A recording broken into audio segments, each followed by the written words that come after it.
ನಮಸ್ಕಾರ ಸ್ನೇಹಿತರೆ, ನಾಲೆಜ್ ಬೈಟ್ಸ್ಗೆ ಸ್ವಾಗತ. ನಾವು ಇಂದು ಇತಿಹಾಸದ ಮಹಾನ್ ವ್ಯಕ್ತಿಯ ಪಾತ್ರದ ಬಗ್ಗೆ ಚರ್ಚೆ ಮಾಡೋಣ. ಅವರ ಭಕ್ತಿ, ಶಕ್ತಿ ಮತ್ತು ನಿಷ್ಠೆಯ ಉದಾಹರಣೆಯನ್ನು ನೀಡಲಾಗುತ್ತದೆ ಮತ್ತು ಕೆಲವು ಬಗೆಹರಿಯದ ಮತ್ತು ಕೇಳರಿಯದ ರಹಸ್ಯಗಳನ್ನು ಸಹ ಬಹಿರಂಗಪಡಿಸುತ್ತೇವೆ. ಅವು ಮಾನವ ಜೀವನ ಮತ್ತು ಭಕ್ತ ಸಮಾಜದ ಮಾರ್ಗದರ್ಶನಕ್ಕಾಗಿ ಕಾರ್ಯನಿರ್ವಹಿಸುವುದು. ಆದ್ದರಿಂದ ಪ್ರಾರಂಭಿಸೋಣ.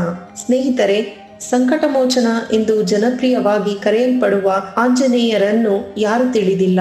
ಪವನಪುತ್ರ ಹನುಮಂತ ಶ್ರೀರಾಮಚಂದ್ರರ ಪರಮ ಭಕ್ತರಾಗಿದ್ದರು.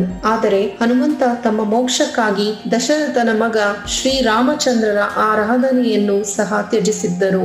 ಹೌದು, ಭಕ್ತ ಸಮಾಜಕ್ಕೆ ಈ ಸತ್ಯ ಅಚ್ಚರಿ ತಂದಿದೆ. ಆದರೆ ಅವರು ಇದನ್ನು ಏಕೆ, ಯಾವಾಗ ಮಾಡಿದರು ಎಂದು ನಿಮಗೆ ತಿಳಿದಿದೆಯೇ?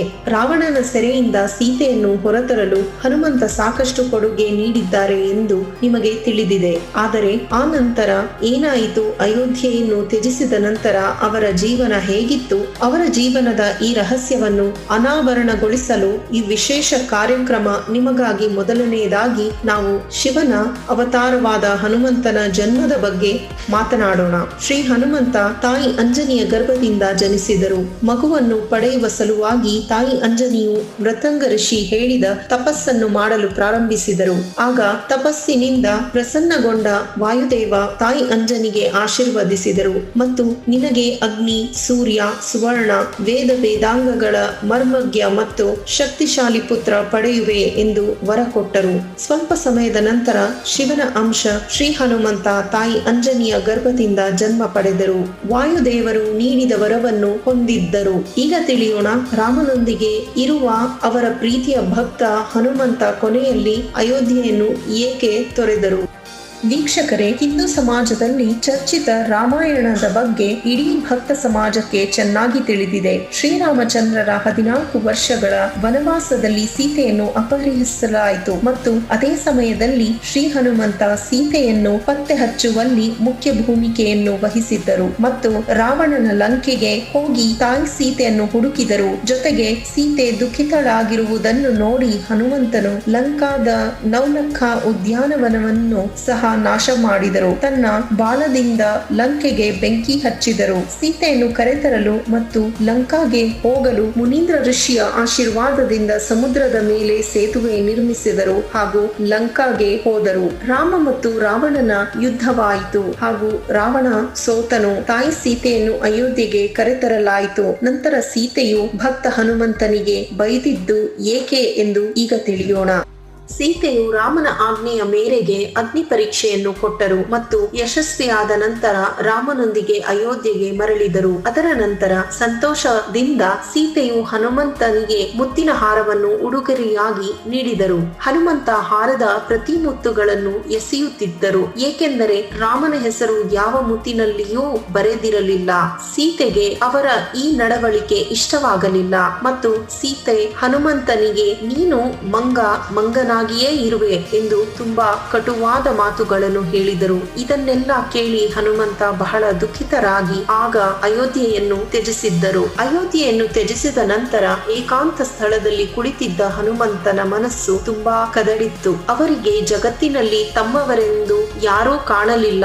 ಅದೇ ಸಮಯದಲ್ಲಿ ಒಬ್ಬ ಋಷಿ ಹನುಮಂತನ ಬಳಿಗೆ ಬಂದು ಅವರಿಗೆ ರಾಮ್ ಹೇಳಿದರು. ಹನುಮಂತ ಋಷಿಯನ್ನು ನೋಡಿದರು ಮತ್ತು ಆಲೋಚನೆಯಲ್ಲಿ ಮುಳುಗಿದಾಗ ಋಷಿ ಅವರ ಪಕ್ಕದಲ್ಲಿ ಕುಳಿತು ಅವರಿಗೆ ನೆನಪಿಸುತ್ತಾ ಹೇಳಿದರು, ನೀವು ಸೀತೆಯ ಬಳೆ ತೆಗೆದುಕೊಂಡು ಆಕಾಶ ಮಾರ್ಗದ ಮೂಲಕ ಶ್ರೀರಾಮಚಂದ್ರನೆಡೆಗೆ ಹೋಗುತ್ತಿದ್ದರಲ್ಲವೇ? ಅದೇ ಸ್ಥಳದ ಭೂಮಿಯ ಮೇಲೆ ಇಳಿದಿರಿ. ಅಲ್ಲೊಂದು ಪರ್ವತವಿತ್ತು. ಅಲ್ಲಿ ಸುಂದರವಾದ ಉದ್ಯಾನವನವು, ಶುದ್ಧ ನೀರಿನ ಸರೋವರವಿತ್ತು ಮತ್ತು ಹತ್ತಿರದಲ್ಲಿ ನನ್ನ ಗುಡಿಸಲು ಇತ್ತು. ನಾನು ಅದೇ ಋಷಿ. ಆಗ ಹನುಮಂತ ಆ ದೃಶ್ಯವನ್ನು ನೆನಪಿಸಿಕೊಂಡರು. ಇದು ಹನುಮಂತನ ಜೀವನದ ಮೊದಲ ಕೇಳದ ವೃತ್ತಾಂತವಾಗಿದೆ. ಹನುಮಂತ ಸೀತೆಯ ಬಳೆಯೊಂದಿಗೆ ಆಕಾಶದಲ್ಲಿ ಹೋಗುತ್ತಿದ್ದಾಗ ಭೂಮಿಯ ಮೇಲಿನ ಪರ್ವತದ ಮೇಲೆ ಇಳಿದರು. ಅಲ್ಲಿ ಋಷಿಗಳ ಗುಡಿಸಲು ಇತ್ತು. ಹತ್ತಿರದಲ್ಲಿ ಶುದ್ಧ ನೀರಿನ ಸರೋವರವಿತ್ತು.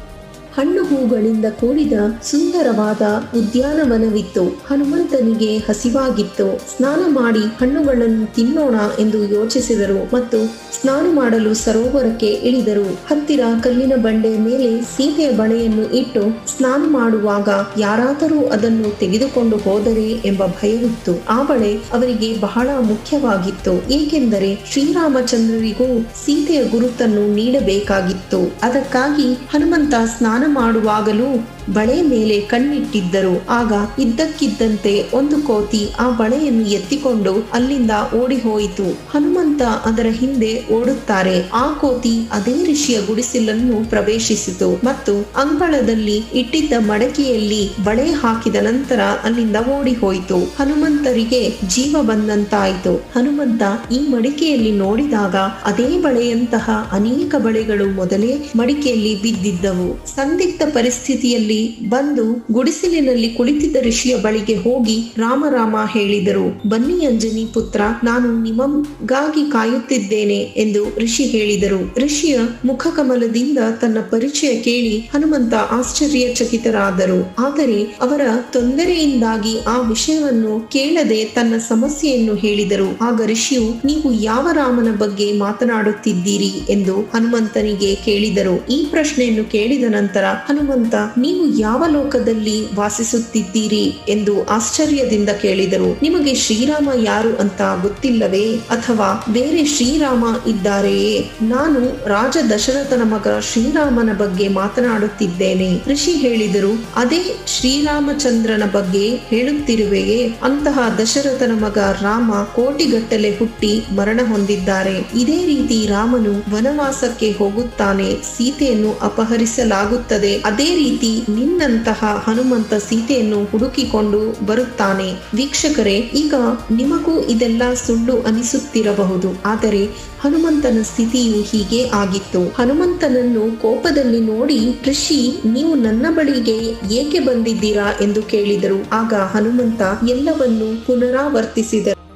ನಿಮ್ಮ ಮಡಿಕೆಯಲ್ಲಿ ಅನೇಕ ಬಳೆಗಳಿವೆ, ಅದನ್ನು ಗುರುತಿಸಲು ನನಗೆ ಸಾಧ್ಯವಾಗುತ್ತಿಲ್ಲ ಎಂದು ತನ್ನ ಸಮಸ್ಯೆಯನ್ನು ಹೇಳಿದರು. ಯಾವ ಬಳೆ ನನ್ನದು? ಈ ಎಲ್ಲಾ ಬಳೆಗಳು ನಿನ್ನಂತಹ ಹನುಮಂತರು ಮೊದಲಿನ ಆ ಸೀತೆಯದ್ದೇ ಆಗಿದೆ. ಅವರು ಮೊದಲಿನ ಶ್ರೀರಾಮನೊಂದಿಗೆ ಬಹಳ ಕಷ್ಟ ಅನುಭವಿಸಿದ್ದಾರೆ ಎಂದು ಋಷಿಯು ಹೇಳಿದರು. ಈಗಿರುವ ಸೀತೆಯ ಬಳಿಗೆ ಹೊಂದಿಕೆಯಾಗುವಂತಹ ಬಳೆಯನ್ನು ಯಾವುದಾದರೊಂದು ತೆಗೆದುಕೊಂಡು ಹೋಗಿ. ಆಗ ಹನುಮಂತ, ಈ ಬಳೆಗಳು ಆ ಸೀತೆಯವರಿಗೆ ಸೇರಿದ್ದು, ಹಾಗೆಯೇ ಶ್ರೀರಾಮ ಕೂಡ ಆಗಿದ್ದಾರೆ. ಹೀಗೆಯೇ ಹನುಮಂತ ಇಲ್ಲಿಗೆ ಬಂದಿದ್ದಾರೆ. ಹಾಗಾಗಿ ಇಲ್ಲಿ ಬರುವ ಹನುಮಂತನು ಬಳೆ ತೆಗೆದುಕೊಂಡು ಹೋಗುವನು. ಆಗ ಈ ಮಡಿಕೆಯಲ್ಲಿ ಈ ಬಳೆಗಳು ಹೇಗೆ? ಋಷಿಯವರಿಗೆ ತನ್ನ ಸಂದಿಗ್ಧ ಪರಿಸ್ಥಿತಿಯನ್ನು ತೊಡೆದು ಹಾಕಿ ಎಂದು ಕೇಳಿದರು. ಋಷಿಯು ಆ ಮಡಿಕೆ ವಿಶೇಷತೆಯ ಬಗ್ಗೆ ಹೇಳುವ ಸಮಯದಲ್ಲಿ ಅದರಲ್ಲಿ ಏನು ಹಾಕಿದರೂ ಅದರಂತೆ ಇನ್ನೊಂದು ಮಾಡಿಬಿಡುತ್ತದೆ ಎಂದು ಹೇಳಿದರು. ಹಾಗೆ ಋಷಿಯು ಹಿತ್ತಾಳೆಯ ಬಟ್ಟಲನ್ನು ಮಡಿಕೆಯಲ್ಲಿ ಹಾಕಿದ ತಕ್ಷಣ 2 ಬಟ್ಟಲುಗಳು ಆದವು. ಹನುಮಂತ 2 ಬಟ್ಟಲುಗಳನ್ನು ತೆಗೆದುಕೊಂಡು ಎರಡೂ ಒಂದೆಯೇ ಎಂದು ಪರೀಕ್ಷಿಸಿದರು. ಆಗ ಋಷಿಯು, ಹನುಮಂತ, ನೀನು ಹಿಂಜರಿಯದೆ ಬಳೆಯನ್ನು ತೆಗೆದುಕೊಂಡು ಹೋಗು, ಅದನ್ನು ರಾಮಚಂದ್ರನಿಗೆ ಗುರುತಿಸಲು ಹೇಳು ಎಂದು ತಿಳಿಸಿದರು. ನಂತರ ಋಷಿಯು ಹನುಮಂತನೊಂದಿಗೆ ಸಂಭಾಷಣೆಯನ್ನು ಪ್ರಾರಂಭಿಸಿದರು ಮತ್ತು ಅವರಿಗೆ ತತ್ವಜ್ಞಾನ ವಿವರಿಸಲು ಪ್ರಾರಂಭಿಸಿದರು. ಬಳೆಯ ಚಮತ್ಕಾರ ನೋಡಿ ಹನುಮಂತ ಜ್ಞಾನ ಕೇಳುತ್ತಿದ್ದರು ಮತ್ತು ವಿನಯಪೂರ್ವಕವಾಗಿ ಅವರು ಸಮಯದ ಕೊರತೆಯನ್ನು ಹೇಳಿದರು ಮತ್ತು ನಂತರ ಋಷಿಗಳಿಗೆ ನಮಸ್ಕರಿಸಿ ಅವರ ಆದೇಶವನ್ನು ಸ್ವೀಕರಿಸಿ ಒಂದು ಬಳೆಯನ್ನು ತೆಗೆದುಕೊಂಡು ಹೋದರು. ಶ್ರೀರಾಮನ ಬಳಿಗೆ ಬಂದು ತಾಯಿ ಸೀತೆಯನ್ನು ಪತ್ತೆ ಹಚ್ಚಲಾಯಿತು ಮತ್ತು ಸ್ವಲ್ಪ ಹಿಂಜರಿಕೆಯಿಂದ ಹನುಮಂತ ಬಳೆಯನ್ನು ತೋರಿಸಿ ಪರಿಶೀಲಿಸಿದರು. ಶ್ರೀರಾಮನು ಹನುಮಂತನನ್ನು ಒಪ್ಪಿಕೊಂಡರು ಮತ್ತು ನೀವು ನನಗೆ ದೊಡ್ಡ ಉಪಕಾರವನ್ನು ಮಾಡಿದ್ದೀರಿ, ಈ ಬಳೆಯು ನಿಜವಾಗಿ ಸೀತೆಯದ್ದೇ ಎಂದು ಹೇಳಿದರು. ಈಗ ಮತ್ತೆ ಅದೇ ಪ್ರಸಂಗಕ್ಕೆ ಬರೋಣ.